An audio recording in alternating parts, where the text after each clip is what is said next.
భారత ప్రభుత్వం, భారత రక్షణ శాఖ వ్యూహాత్మకంగా వ్యవహరిస్తున్నారు. మన రక్షణ రహస్యాలు బయటికి చెప్పట్లే ఎక్కడ. చాలా కాన్ఫిడెంట్, చాలా స్ట్రాటజిక్‌గా చేస్తున్నారు. ఒక్కసారి అబ్జర్వ్ చేయండి. ఇజ్రాయెల్ మా ఐరన్ డోమ్ గొప్పది అంటది. ఐరన్ డోమ్‌కి చిల్లులు పడి రీసెంట్‌గా 10% విధ్వంసం జరిగింది. 100లో 90 దెబ్బతిన్నాయి గానీ 10 క్షిపణులు వచ్చి పడ్డాయి అక్కడ. డ్రోన్‌లు గాని, క్షిపణులు గాని. అలాగే అమెరికా మా దగ్గర ఉన్న ఎయిర్ డిఫెన్స్ సూపర్ అంటుంది.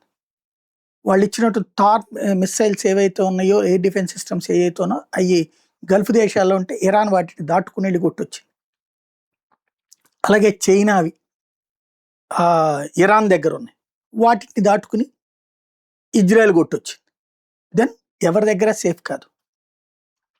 భారతదేశం మొన్న భారతదేశం మీద పాకిస్తాన్ దాడి చేసింది. పాకిస్తాన్ దగ్గర అత్యాధునిక ఆయుధాలు ఉన్నాయి. చైనా ఇచ్చినవి ఉన్నది, అమెరికా ఇచ్చినవి ఉన్నాయి. రెండు కూడా అది సొంతగా తయారు చేసినవి ఉన్నాయి. అన్నీ ఉండగా ఆపరేషన్ సింధూర్ తర్వాత మనం వెళ్ళి వాళ్ళ ఎయిర్ డిఫెన్స్ సిస్టమ్స్ని దాటుకుని వెళ్ళి వాళ్ళ ఉగ్రవాద శిబిరాలు కూల్చాం. నెంబర్ 1. దానికి ప్రతిగా మన మీదకి వస్తే ఒక్క డ్రోను, ఒక్క విమానం, ఒక్క మిస్సైల్ మన భూభాగం లోపలికి ఎంటర్ కాదు. అద్భుతమైన ఎయిర్ డిఫెన్స్ సిస్టమ్. అదేంటి ఎవ్వరికి చెప్పుకోవాలా, అతి ప్రచారం చేసుకోవాలా. ఐరన్ డోము, గోల్డెన్ డోము ఇట్లాంటి ప్రచారం ఏం చేసుకోలేదు మనం. Cool calm.